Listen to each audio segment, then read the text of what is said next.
My fiancé's parents said they wouldn't bless the marriage unless I signed a prenup, so I revealed something that changed everything. Donovan and I had been together for 3 years when he proposed. His parents owned a pharmaceutical empire worth billions. At our engagement party, his mother, Francine, pulled me aside. "We need to discuss the prenuptial agreement," she said, her smile never reaching her eyes. I'd expected this. Donovan warned me his parents protected their assets religiously. What I hadn't expected was the document they presented 2 weeks later. 47 pages of restrictions. No claim to family assets. No alimony. If we divorced, I'd leave with exactly what I brought in. Nothing. It's standard, his father Garrett explained during dinner at their estate. All our children sign them. Donovan squeezed my hand under the table. "It's just paperwork," he whispered. But page 32 made me pause. A morality clause. Any behavior that could damage the family reputation would void the marriage immediately. I'd forfeit everything, including custody of future children. Define damaging behavior, I asked. Francine's eyes gleamed. Criminal activity, substance abuse, mental illness requiring institutionalization, infidelity, anything that could harm our company's image. Mental illness.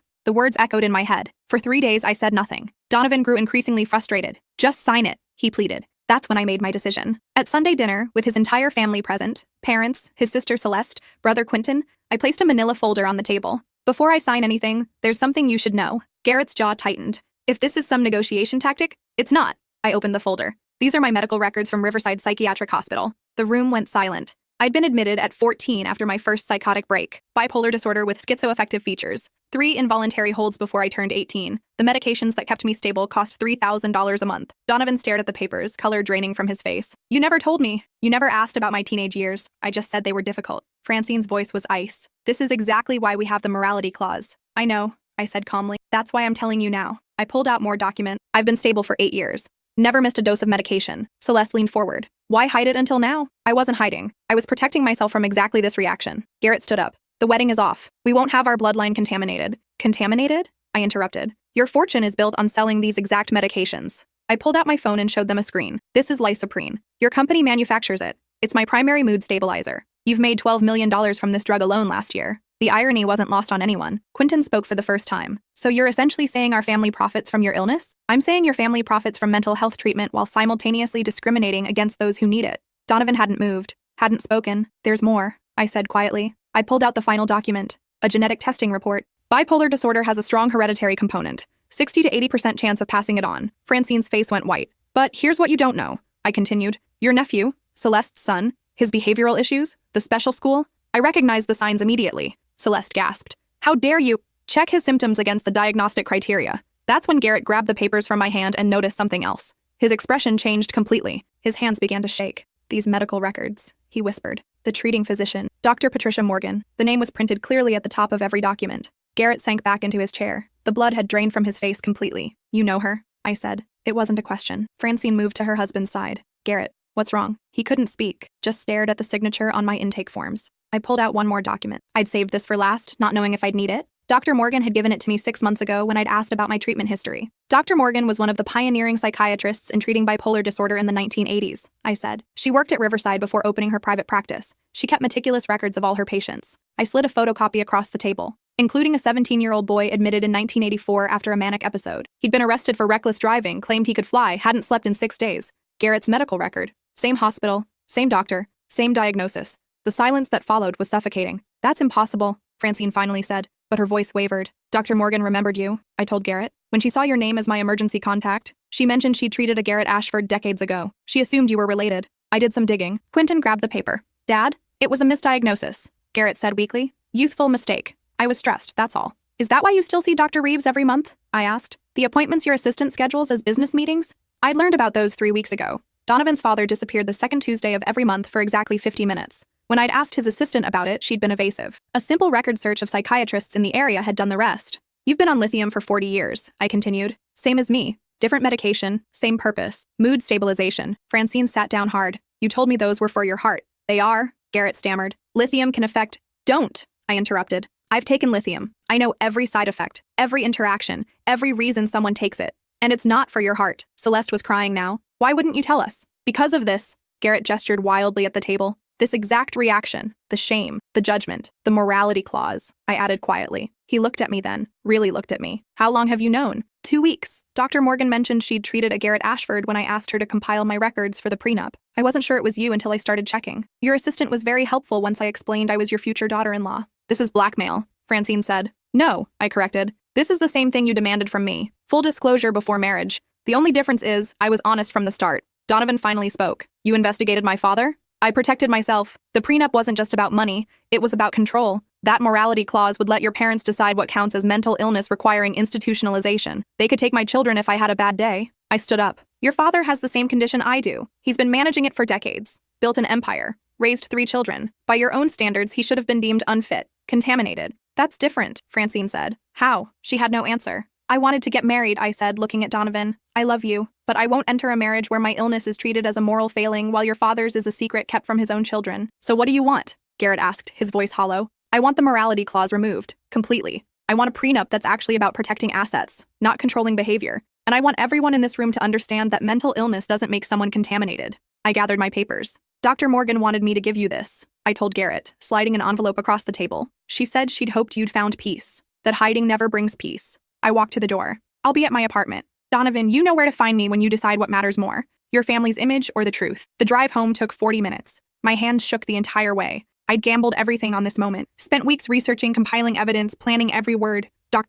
Morgan had been hesitant at first about revealing Garrett's treatment, but ultimately agreed that medical privacy mattered less than protecting me from a discriminatory contract. Back at my apartment, I made tea and waited. 3 hours passed, then 5. At midnight, my phone finally rang. It's me, Donovan said. I waited. Can I come over? That depends on what you want to say. Silence on the other end. I didn't know about my dad, he finally said. None of us did. Mom is... She's in shock. Celeste won't stop crying. Quentin left 2 hours ago. Said he needed to think. And you? I'm angry you didn't tell me what you were planning. Would you have let me go through with it? More silence. No, he admitted. I would have tried to talk you out of it. Said there had to be another way. There wasn't. Your parents weren't negotiating. They were dictating terms. I just showed them how hypocritical those terms were. By humiliating my father in front of his family. By telling the truth. Something your father should have done himself. I heard him exhale. He's devastated. Locked himself in his study. Won't talk to anyone. He's had 40 years to tell you. He chose not to. Maybe he had his reasons. The same reasons he wanted to use against me. Shame, fear, control. Donovan didn't respond. I'm sorry you found out this way, I said, but I'm not sorry I did it. That prenup would have destroyed me. Every mood swing, every bad day, every difficult moment would have been ammunition to take away my rights. My children, my life. I wouldn't have let that happen. You couldn't have stopped it. The prenup gave them that power. I heard a car door close on his end. I'm outside, he said. I looked through the window. His BMW was parked on the street. Are you going to let me in? I buzzed him up. When I opened the door, Donovan looked exhausted. His usually perfect hair was disheveled. His tie was loosened. He'd been crying. My whole life is a lie, he said, walking past me into the apartment. Your father's diagnosis doesn't change who he is. It changes everything. Every lecture about responsibility. Every demand for perfection. Every time he said we had to uphold the family name. Donovan collapsed onto my couch. He's a hypocrite. He's human and scared. You're defending him? I'm understanding him. I know what it's like to hide your diagnosis because you're terrified of how people will react. Donovan rubbed his face. Celeste is having her son evaluated tomorrow. She's been ignoring the signs for 2 years because she didn't want to admit something was wrong. Now she's terrified she passed it on to him. If she did, early intervention helps. I wish I'd gotten proper treatment sooner. Is that why you never told me? The question I'd been dreading. I told you my teenage years were difficult, that I'd struggled with my mental health. You never asked for details.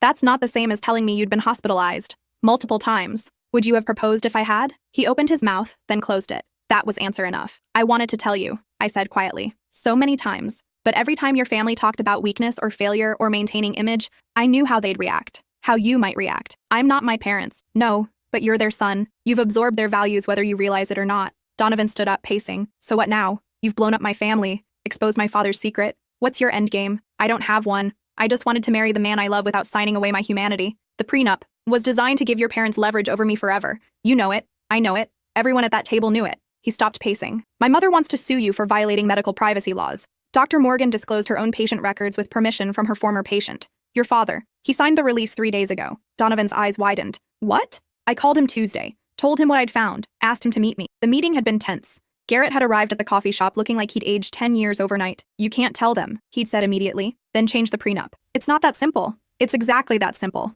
Remove the morality clause. Make it about assets, not control. Or I tell everyone at Sunday dinner. That's blackmail. That's protection. The same thing you're doing with that prenup. We'd sat in silence for 10 minutes. I was 17, he'd finally said. Arrested for reckless driving after staying awake for a week. I thought I'd discovered the secret to unlimited energy. That I could revolutionize the world. Manic episode. They diagnosed me with bipolar disorder. Put me on medication. My father was furious. Said I was weak. That Ashfords don't have mental problems. But you stayed on medication. After I stopped taking it and ended up in the hospital again, yes. Dr. Morgan convinced me that managing the condition was strength, not weakness. So why hide it from your children? Because my father was right about one thing. People judge. Investors. Business partners. Everyone. If it got out that I had bipolar disorder, everything I built could crumble. Or people would see you as someone who succeeded despite challenges. Someone who managed their health while building an empire. He'd laughed bitterly. You're idealistic. I'm realistic. Your company makes medications for mental illness. The irony of the CEO hiding his own diagnosis isn't lost on me, which is exactly why I can't let it be public knowledge. I'd slid the medical privacy release across the table.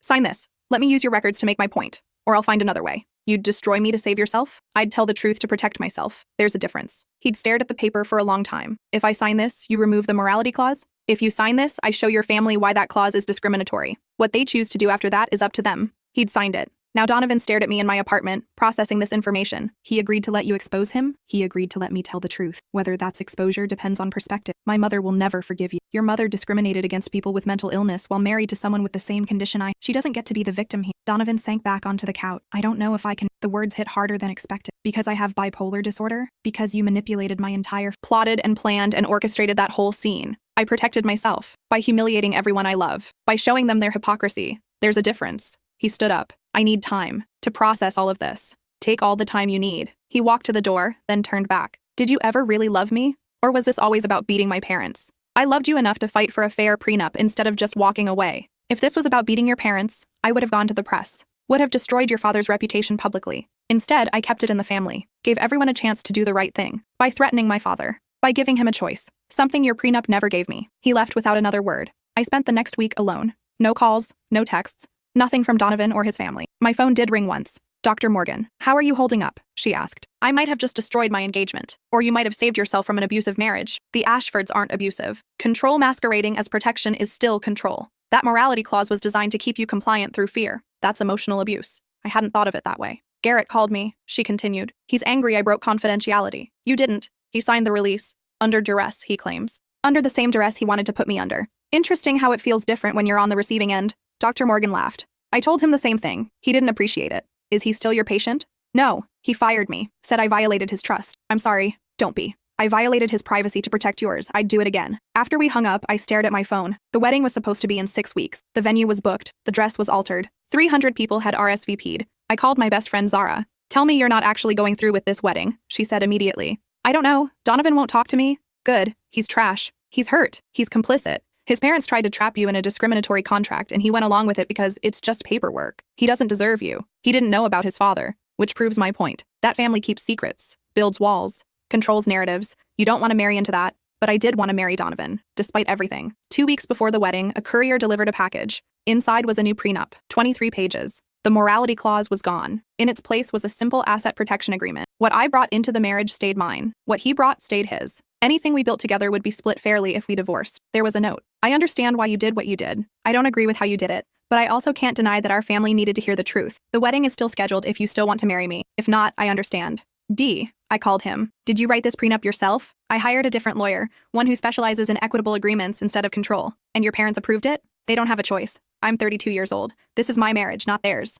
They'll never forgive me. Probably not. But they're going to therapy. All of them. Dad's been meeting with a new psychiatrist who specializes in helping patients who've hidden their diagnosis. Mom's in counseling to deal with the betrayal she feels. Celeste is working with her son's doctors. And Quentin? He moved out. Said he needed space from everyone. I'm sorry. Don't be. We needed this. The explosion. The truth. Everything was built on secrets and control. That's not sustainable. So, you want to get married? I want to marry you. I don't know if I can trust you completely, but I want to try. It wasn't a fairy tale declaration, but it was honest. I want to try too. The wedding was small. We'd canceled the original venue and rebooked a garden ceremony with 30 people instead of 300. Garrett and Francine attended but sat in the back. Celeste brought her son, now officially diagnosed with ADHD and starting treatment. Quentin sent a card but didn't come. My own family filled the front rows. My mother cried. My younger brother gave me away. When Donovan and I exchanged vows, his hands shook. I promised to love you in sickness and in health, he said, his voice cracking, and I promised to mean it. At the reception, Garrett pulled me aside. I want to show you something. He handed me his phone. On the screen was a press release draft. Ashford Pharmaceuticals is launching a new initiative, Mental Health Transparency in Corporate Leadership.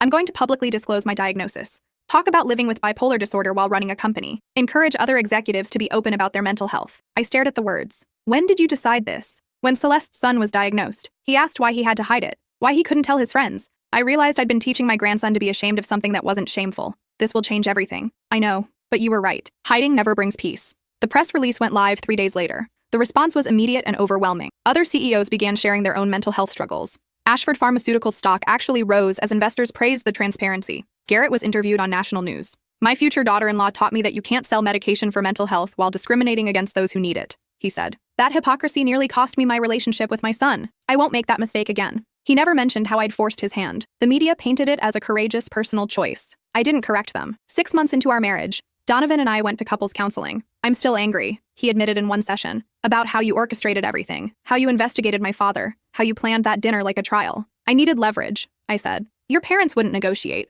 They weren't treating me like a person, they were treating me like a liability. So you treated my father like a weapon. I treated him like an example. He'd been living proof for 40 years that bipolar disorder doesn't make someone unfit. That was the point. The point was blackmail. The point was survival." Our therapist, Dr. Vasquez, interrupted. "Let's examine this from both perspectives. You," she looked at me, "felt trapped by an unfair prenup and used the information you had to level the playing field. You," she turned to Donovan, "felt your trust was violated when your partner investigated and exposed your family's secrets. Both of these feelings are valid. But one of us was facing discrimination," I said. "And one of us had their family destroyed," Donovan countered. "Your family destroyed itself with lies. You pulled the pin on the grenade." Dr. Vasquez held up her hand. "The question isn't who was more right or more wrong. The question is whether you can rebuild trust moving forward. We worked on that for months. Slowly, things improved. Donovan started asking questions about my condition instead of avoiding the topic. I started being more direct about my needs instead of hiding behind strategy and planning. We created a crisis plan for if I had an episode, who to call, what medication adjustments to make, how he could support me without trying to fix me. It felt like learning to be married after already being married. A year later, I got pregnant. The first thing I did was call Dr. Morgan. "I need to talk about medication adjustment during pregnancy. Already on it. Come in tomorrow." The consultation was thorough. Some of my medications were safe during pregnancy. Others needed to be changed. The risks were outlined clearly. "You're more likely to have mood episodes during pregnancy and postpartum," Dr. Morgan explained. "But with proper monitoring and medication, most people with bipolar disorder have healthy pregnancies." "What about the baby? The genetic component?" "There's increased risk. But your children will also have access to early intervention and treatment you didn't have. Knowledge is protection." When I told Donovan, his first question was, "What do you need from me?" Not about the risks, not about his concerns, about my needs. "I need you to trust that I can do this, that my diagnosis doesn't make me a bad mother." "I never thought that." "Your mother did. During the prenup discussion, she implied I'd be an unfit parent. My mother was wrong about a lot of things. Our son was born healthy. We named him Julian, after Dr. Morgan's father. Francine came to the hospital but stayed for only 20 minutes. She held Julian briefly, then left without saying much. Garrett stayed longer. "He's perfect," he said, watching Julian sleep. "He might have bipolar disorder. Then he'll have 2 grandfathers who understand what that's like, and parents who won't make him hide it." "2 grandfathers?" He smiled sadly. "My father died ashamed of me, ashamed of what I had. I won't do that to Julian or to you." It was the closest he'd ever come to an apology. Postpartum was difficult. My mood swings intensified. Dr. Morgan adjusted my medications 3 times in 4 months. Donovan took family leave, learned to recognize the warning signs of an episode before I did. One night, at 3 a.m., I found him sitting with Julian in the nursery. "I'm terrified," he admitted, "that I'll do what my father did. Hide things, build walls, teach him shame. Then don't. What if I can't help it? What if it's genetic, like bipolar disorder? Then you go to therapy and work on it, just like I manage my condition." He looked up at me. "I love you. I'm still angry sometimes about how everything happened, but I love you. I love you too, even when you're angry. It wasn't perfect, but it was real." When Julian was 2, Celeste asked to meet for coffee. "I owe you an apology," she said. "For?" "The way I reacted at that dinner. What I said about you hiding your diagnosis. My son's been in treatment for 2 years now, and it's changed his life. If we'd caught it sooner, because we'd been more aware, more accepting, you were protecting him the only way you knew how. I was protecting myself from the truth, just like Dad did." She pulled out her phone and showed me a photo. "He made the honor roll this semester. He's thriving, and he knows about his diagnosis. Knows it's nothing to be ashamed of. That's because you're teaching him better than you were taught. You did that. By refusing to accept our family's toxic patterns. By forcing us to confront the truth. I didn't do it to fix your family. I know, you did it to protect yourself, but it fixed us anyway." Quentin came back for Julian's 3rd birthday. "I'm sorry I left," he told me while Julian destroyed his cake. "I was overwhelmed. Angry at Dad for lying, angry at Mom for being so rigid, angry at you for blowing everything up. And now I'm in therapy, working through it, realizing our family needed the explosion." Donovan said the same thing, because it's true. We were all pretending everything was fine while Dad secretly medicated himself and Mom controlled everything. That's not sustainable. "Is that why you're studying psychology?" He'd enrolled in a counseling program 6 months ago. "I want to help other families stuck in the same patterns. The secrets, the shame, all of it. Your father would be proud. Maybe. We don't talk much yet. Give it time." 3 years into our marriage, I received a call from a journalist. "I'm writing an article about mental health stigma in corporate America. Your father-in-law's story is a key part of it. I'd love to include your perspective. How did you get my number?" "Garrett gave it to me. Said you were instrumental in his decision to go public with his diagnosis." I almost laughed. "Is that what he said?" He said you showed him that hiding was hurting his family more than honesty ever could. That was one way to describe it. I'll have to think about it. And he mentioned you might be hesitant. He wanted me to tell you something. What? He said to tell you that the truth always costs something, but the cost of hiding is always higher. I thought about it for a week. Then I agreed to the interview. The journalist, Priya, was thorough. Walk me through what happened, she said. How did you convince one of the most private CEOs in the pharmaceutical industry to publicly disclose his bipolar disorder? I didn't convince him. I showed him he was already living proof that the stigma was wrong. Can you elaborate? I told her about the prenup, the morality clause, the dinner where I'd revealed everything. She took notes furiously. So, you essentially used his own diagnosis against him to make a point about discrimination? I used his own diagnosis to show him that what he was demanding from me was something he'd never demanded from himself. Accountability. Some people would call that manipulation. Some people would call that self-defense. The article ran the following month. The headline, How One Woman's Disclosure Changed Mental Health Transparency in Corporate America. It was fair, showed both sides, included Garrett's perspective, Donovan's, and mine. The comments section was predictably divided. Some praised me for standing up to discrimination. Others called me manipulative and calculating. I stopped reading after the first 100 comments. Does it bother you? Donovan asked that night. What people are saying? Not really. They don't know the full story. Don't know what it's like to face a contract designed to strip away your rights at the first sign of illness. I didn't understand it either. Not until I saw Dad go through the same thing you did. The fear, the shame, the constant worry about being discovered. It's different when it's someone you love. It should have been different from the beginning. 5 years after the wedding, Francine finally invited us to Sunday dinner. Just immediate family, she said on the phone. I'd like to talk. We brought Julian, now a rambunctious 5-year-old obsessed with dinosaurs and mud. Garrett had aged well. The public disclosure had lifted something from him. He smiled more, laughed easier. Francine had aged harder. The cracks in her perfect facade had widened. I've been in therapy, she said over soup, for 3 years now. I know. Donovan told you? He mentioned it. She set down her spoon. I need to apologize to you. I waited. The prenup, the morality clause, all of it. I was trying to protect my family, protect our legacy, but I was really just trying to control things I was afraid of, like mental illness, like anything that threatened the image I'd built. The perfect family, the perfect life. I didn't want anything messy or complicated to ruin it. Life is messy and complicated. I know that now. Watching Garrett go through his disclosure, watching Celeste work with her son, it forced me to confront my own fears. And I'm sorry for treating you like a threat instead of a person, for trying to use a contract to control your health, for everything. It was the apology I'd wanted 5 years ago. Now it felt almost unnecessary. Thank you, I said simply. Do you forgive me? I'm working on it. It was the most honest answer I could give. That night, putting Julian to bed, he asked me a question. Mommy, why do you take medicine every day? Because I have a condition that needs managing. Like Grandpa Garrett? Donovan and I had been open with Julian about mental health from the start. Similar, yes. Will I need medicine too? Maybe, maybe not. But if you do, it's nothing to be ashamed of. Grandpa says medicine is what helps him be the best version of himself. Grandpa's right. Then medicine is magic. I smiled. Kind of, yeah. After Julian fell asleep, I found Donovan in our home office.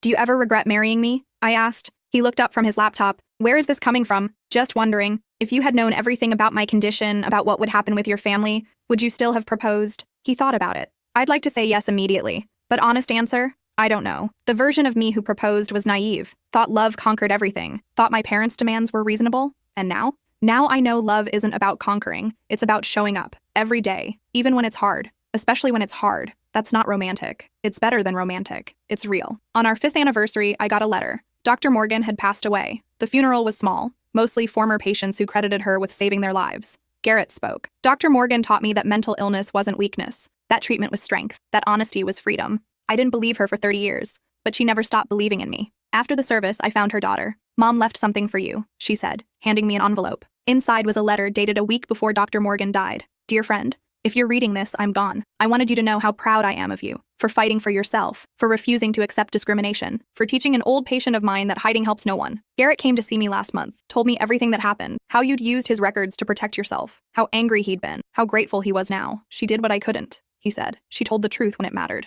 You changed more than one life when you spoke up at that dinner. You changed a family, a company, a culture. That takes courage I'm not sure I would have had. Keep fighting, keep speaking, keep living openly. The world needs more people like you. With admiration, Patricia Morgan. I read it 3 times before putting it away. That night I told Donovan about the letter. She was right, he said. You changed everything. I just refused to be controlled. Which changed everything. 7 years after the wedding, Julian started 2nd grade. His teacher called a month into the school year. I wanted to discuss Julian's behavior. He's been very open about his grandfather's bipolar disorder. Some of the other parents are concerned. Concerned about what? Whether it's appropriate for a 7-year-old to discuss mental health so openly. I took a breath. Julian's grandfather is a public figure who chose to disclose his diagnosis to reduce stigma. Julian is proud of his grandfather. There's nothing inappropriate about that. Some parents worry it might scare other children. Why would mental illness scare children unless adults teach them to be scared? Silence on the other end. I'll talk to the principal, she finally said. You do that. And while you're at it, tell those concerned parents that mental illness affects 1 in 4 families. Their children are going to encounter it eventually. Better they learn about it from a kid who sees it as normal than from their own fears.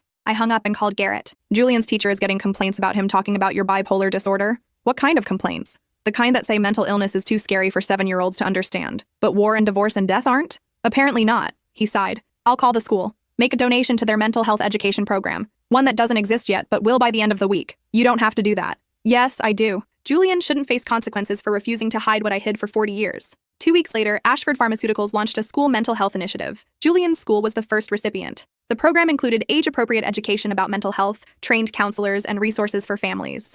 Think they'll still be concerned? Garrett asked at the launch event. They'll find something else to complain about. Let them. We're done hiding. When Julian turned 8, he asked me directly, Mom, do I have bipolar disorder like you and Grandpa? We don't know yet. Some people develop symptoms in their teens. Some never do. But I might? You might. Would that be bad? It would be challenging, but it wouldn't be bad. You'd have medication and therapy and people who understand. Like you and Grandpa? Exactly like us. Then I think I'd be okay. His confidence broke something in me, in the best way. This was what I'd fought for. A child who didn't fear his own brain, who saw mental illness as manageable instead of shameful. By year 10 of our marriage, the Ashford family looked completely different. Garrett had stepped down as CEO to focus on mental health advocacy. Francine had started a foundation for families dealing with mental illness. Celeste's son was thriving in mainstream school with proper supports. Quentin was a licensed therapist specializing in family systems. And Donovan and I had 3 children. Julian at 10 was still obsessed with dinosaurs. Our daughter Mira at 7 was an artist who painted feelings instead of things. And our youngest, Cole, at 4, was convinced he could talk to plants. None of them had shown signs of bipolar disorder yet,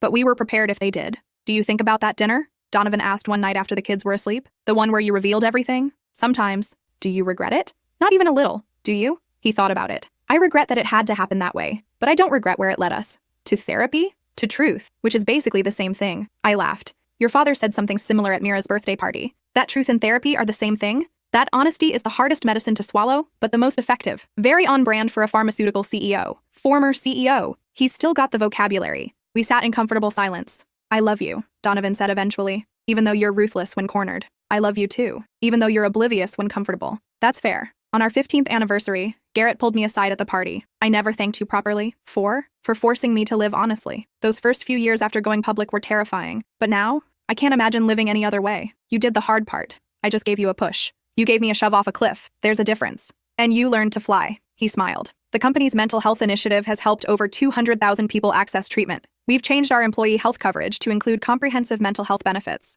We've funded research into new medications, all because you refused to sign a discriminatory prenup. I just didn't want to be controlled. You didn't want to be controlled, so you changed the world instead. Most people just walk away. I thought about it. Why didn't you? Because I loved your son, and I knew if I walked away, nothing would change. The next woman he fell in love with would face the same prenup, the same clause, the same discrimination. So you stayed and fought. I stayed and told the truth. The fight came after. He pulled out an envelope. This is for you. Inside was a check for $500,000. What is this? Your consulting fee. For the mental health initiative. You helped design the program, spoke at the launch events, advised on the education materials. You should be compensated. I didn't do it for money. I know, which is why I'm paying you anyway. Consider it back payment for the therapy you didn't charge me for during that dinner. I tried to give it back. Keep it. Invest it. Save it. Use it to start your own initiative. Whatever you want, but don't refuse it because you don't think you deserve it. That night, I stared at the check. $500,000 for refusing to be silent, for protecting myself, for changing a family and a company and a culture. What are you going to do with it? Donovan asked. I'm going to start a legal fund. For people facing discriminatory prenups or contracts because of mental illness,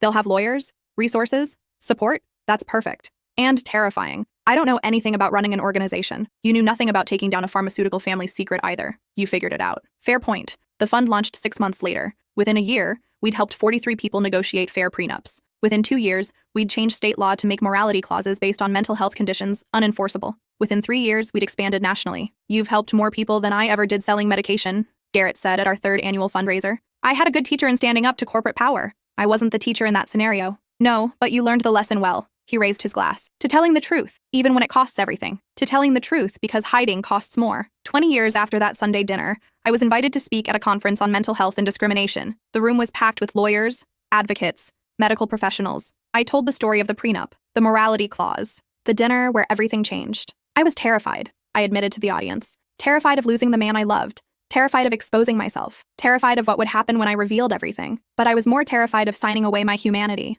of agreeing that my illness made me less deserving of protection, of teaching my future children that mental health conditions were something to hide. So I gathered my evidence, planned my disclosure, and told the truth at the worst possible moment. Some people call that manipulation. I call it survival. Because when you're facing a contract designed to control you through fear, you have two choices: sign it and lose yourself, or fight it and risk everything. I risked everything, and I gained more than I ever imagined. The standing ovation lasted 5 minutes. Afterward, a young woman approached me. My fiancé's family wants me to sign a similar prenup, with a morality clause because I have depression. I've been trying to figure out how to handle it. Do they know you have depression? Yes, but they think it means I'll be an unfit wife and mother. Then you tell them exactly what I told the Ashfords. That mental illness doesn't make someone unfit. That treatment is strength, that their terms are discriminatory. And if they don't listen, then you walk away. Because anyone who thinks you're unfit because of a diagnosis doesn't deserve to be part of your life. She hugged me, crying. Thank you. I needed to hear that. After she left, Donovan appeared at my side. Still changing lives, I see. Just telling the truth. Same thing. We walked to the car in comfortable silence.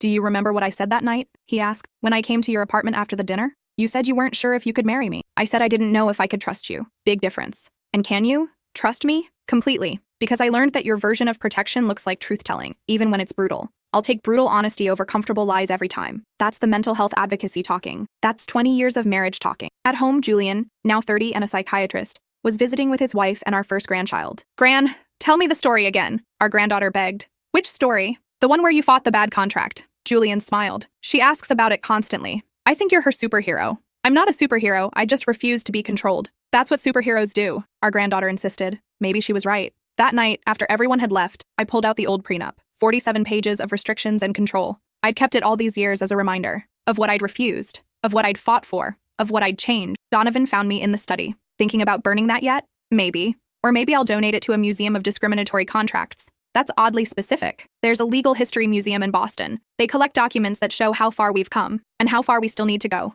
Exactly. He sat beside me. Any regrets about how it all happened? I regret that it had to happen at all. That your parents thought a morality clause was reasonable. That your father hid his diagnosis for 40 years. That I had to choose between signing an unfair contract or blowing up your family. But I don't regret the choice I made. I protected myself and accidentally protected your whole family in the process. Very accidentally. The best revolutions are. We sat in silence, looking at the document that had changed everything. You know what the strangest part is? Donovan said eventually. What? My father thanks you every year on his disclosure anniversary, sends you flowers, calls it his second birthday. Because he's dramatic. Because it's true. He started living honestly that day. Everything good that came after. The advocacy, the changed company culture, the relationship with his grandkids. It all started with you refusing to sign that prenup. It started with me refusing to hide. Same thing. Maybe it was. 25 years after the dinner, Garrett passed away. His obituary mentioned his mental health advocacy before his pharmaceutical work. Garrett Ashford, champion of mental health transparency, dies at 84. At the funeral, hundreds of people shared stories. Stories of how his disclosure had given them courage, how his advocacy had changed their lives, how his honesty had saved them. Dad talked about that dinner until the end,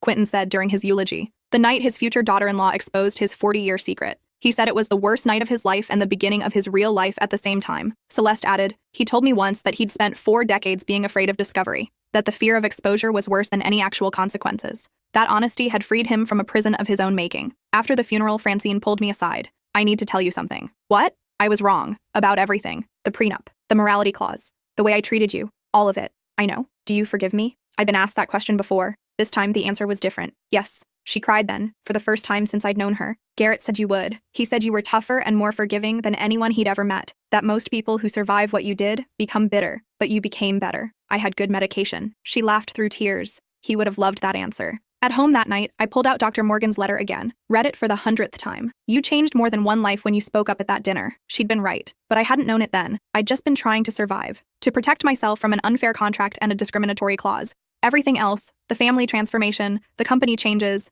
the advocacy work, the legal reform, had been unintended consequences. The best kind. What are you thinking about? Donovan asked, finding me in the study again. Your father, Dr. Morgan, that dinner, all of it. Heavy thoughts for midnight. Just remembering how scared I was. How close I came to signing that prenup just to keep the peace. What stopped you? I thought about spending the rest of my life looking over my shoulder, wondering if every bad day would be used against me, if every medication adjustment would be seen as proof I was unfit. I couldn't do it, so you fought instead. So I told the truth instead. The fighting came after. He pulled me close. I'm glad you did. All of it. Even the parts I didn't understand at the time. Even the manipulation. Even the strategic truth-telling, which is what we're calling it now. I smiled. Very diplomatic. I've had 25 years of practice. Our youngest, Cole, called from Portland. Mom, I need to tell you something. My heart stopped. What's wrong? Nothing's wrong. I've been seeing a therapist. We think I might have bipolar disorder. We're starting evaluation next week. I exhaled. Okay, that's okay. Do you need me to come out there? No, I just wanted to tell you, and to say thank you. For what? For making it okay. For fighting so I wouldn't have to hide. For changing our family so I could get help without shame. After we hung up, Donovan looked at me. Is he okay? He's better than okay. He's getting evaluated. Getting help. Doing exactly what he should do. Because of you. Because of all of us. Your father's disclosure. Our honesty. The family culture we built. Which started with you and a prenup. Which started with me refusing to hide. At 30 years married, the legal fund I'd started had helped over 10,000 people. Changed laws in 43 states. Trained thousands of lawyers in identifying and challenging discriminatory contracts. You should write a book, Zara suggested over lunch. Tell the whole story. Who wants to read about prenups and mental health discrimination? Everyone who's ever faced something similar. Everyone who's been asked to sign away their dignity for love. Everyone who's hidden part of themselves to be accepted. That's a depressing audience. That's most people. She had a point. I spent the next 2 years writing, not just about the prenup, but about living with bipolar disorder, about medication and stability, about loving someone despite, or because of, the chaos that came with mental illness, about building a family where honesty mattered more than image. The book came out to positive reviews, an unflinching look at mental health discrimination and the courage it takes to fight back, a testament to the power of truth-telling in changing systems. Required reading for anyone navigating mental illness in their family or themselves.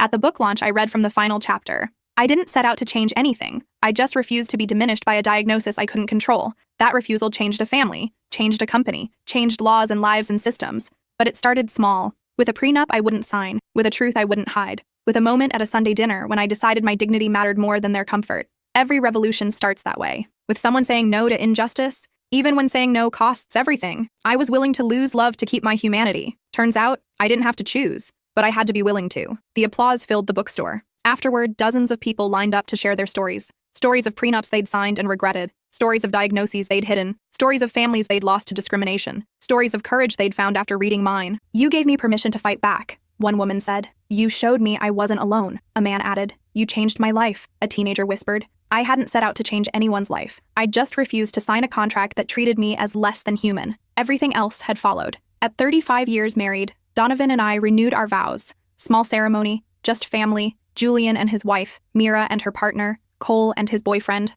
all our grandchildren, Quentin, Celeste, Francine. Even Garrett's chair sat empty at the front, reserved in memory. 35 years ago, I said during the ceremony, I almost didn't marry this man. His family wanted me to sign a contract that would have controlled me through fear. I refused. That refusal changed everything. I looked at Donovan. You asked me once if I'd had an endgame, a plan beyond exposing your father and fighting the prenup. I didn't. I just wanted to be seen as fully human. Wanted to marry someone who loved all of me, including the parts that needed medication and management. You gave me that. Eventually, after a lot of therapy and honest conversations and painful growth, but you gave me that. So I'm saying yes again. To you, to us, to this messy, complicated, beautiful life we've built. Donovan's vows were simpler. I promise to keep choosing honesty over comfort. To keep believing you when you tell me what you need. To keep learning and growing and showing up, especially when it's hard. I promise to keep being married to you for as long as you'll have me. Which is forever, I whispered. Which is forever, he agreed. That night, I added one final entry to the journal I'd kept since that Sunday dinner 35 years ago. Today, I married Donovan again, chose him again, chose this life again. I've spent 35 years living openly with bipolar disorder, raising children who might inherit it, building a family where mental illness isn't shameful, fighting for others who face the same discrimination I did. It started with refusing to hide.